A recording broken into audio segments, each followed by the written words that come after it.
D'abord, notons les termes. Monsieur Attal nous parle ce qu'il appelle une majorité plurielle. Quand il dit majorité plurielle, c'est en référence à la gauche plurielle, pour que les gens de gauche s'y retournent d'une certaine manière. Et en même temps, c'est une majorité plurielle, nous dit-il, de projets et d'idées. Les majorités de projets, on sait ce que c'est une vision très managériale de la politique.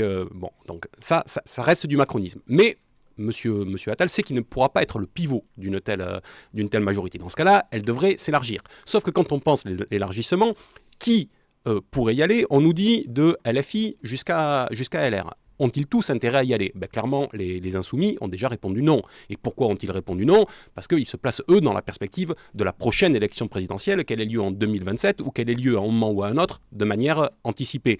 Et ils vont vouloir se prévaloir du fait que les autres auront été pactisés avec M. Macron et que eux resteront blancs comme neige et n'auront pas fait cette erreur-là. De la même manière, du côté de LR, on sent bien le piège se retourner. LR est déjà en implosion. Oui. Si certains vont dans un gouvernement d'union nationale, dans cette majorité plurielle, c'est encore plus terminé. Et pire encore, les conditions de la recomposition sont telles qu'ils ne s'en sortiront pas. Ils seront à leur tour dans le casse-noix.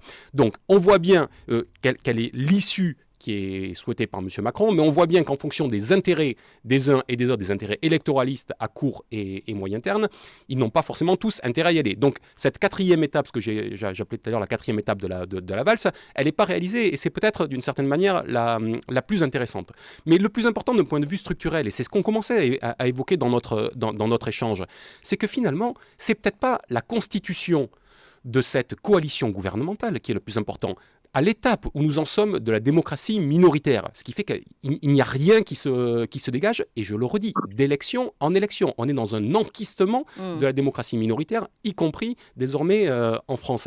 C'est pas le fait de trouver une coalition gouvernementale qui devient le plus structurant, c'est le fait de voir apparaître quelles sont les potentielles coalitions de censure. Voilà. Ce qu'il faut regarder, c'est pas quel est le gouvernement et quelle est la coalition qui peut se mettre en place, mais qui, à côté, pourrait trouver avantage à un moment ou à un autre, sur le vote d'un budget ou à autre chose, se retrouver pour faire tomber ce gouvernement. Et je vous rappelle que M. Macron a perdu l'arme de la dissolution pendant un an. Ouais. Et jusqu'au 9 juin 2025, il ne peut plus en user. Ça veut dire que si un gouvernement baroque se mettait comme ça en place, qu'il était à la merci d'une motion de censure, M. Macron en prendrait acte, viendrait nous parler de son gouvernement technique qui serait en réalité rien d'autre que le gouvernement de Bruxelles de manière délégative.